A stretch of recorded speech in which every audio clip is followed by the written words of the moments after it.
Ipapakita po namin sa inyo ang mga larong kinagagalakan ng mga Pinoy. Una, ang agawang panyo. Isang klasikong larong Pilipino na puno ng bilis, diskarte at saya. Dalawang koponan, iisang panyo. Ang unang makakuha at makabalik ng hindi natataya, panalo. Sa bawat takbo at sigawan, nararamdaman ang diwa ng pagkakaisa at kasiyahan. Tara na, laruin natin muli ang agawang panyo. Laro ng lahi, laro ng Pilipino. Susunod naman ang Dr. Kwak-Kwak.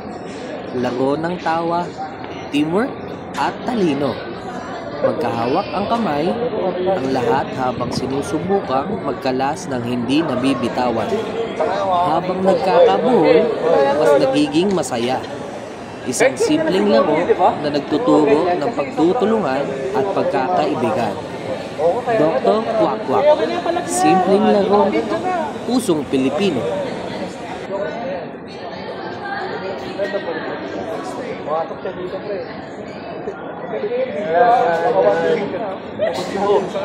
Payo pa ako yan. Yan. 1 minute naman, 1 minute. Hindi pa, wala pa. Oh!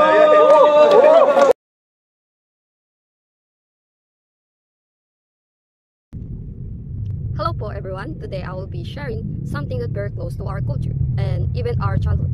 Philippines traditional game or larong Pinoy po. This game may look simple pero malalim po yung meaning nila. They reflect who we are as Filipino. Creative, resourceful, and natural united. When it's come to fun and teamwork, before anything else, let's appreciate how this game helped shape our identity. What are Philippine games? Philippine games are traditional Filipino recreational activities, often passed down through generations, that reflect the country's culture, values, and community life. They are usually played outdoors using simple or improvised materials and emphasize teamwork, physical skill, creativity, and social interaction.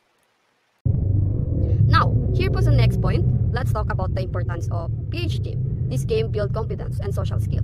They encourage kids to interact, solve problems, and trust one another. They also promote physical activity and healthy competition. And most important, they carry Filipino values: bayanihan, unite, respect, and resilience. Kaya kahit simple sila, they have a big impact on our growth and our culture. Let's talk about Pukpok Palayok. The materials you need is a clay pot, a stick, a blindfold, and some treats to fill the pot. The objective is to break the clay pot and collect the treats inside. Players take turns hitting the pot with a stick while blindfolded. And if the pot gets broken, then all the players get to collect the treats inside. The next one is Palo Cebo. The materials you need is a long and sturdy bamboo to climb with, and the objective is to climb the bamboo stick and reach the flag in top. The first one to reach the flag wins. The next one is Pico or Hopscotch. It is a traditional Filipino game that has been played for centuries. It involves a game board and small stones or pieces that are used to play the game. It is not only a fun game, but it is also a great way to learn about Filipino culture and history. The next one is Marble Game. The objective is to knock out your opponent's marbles from the circle while keeping your marbles inside your circle.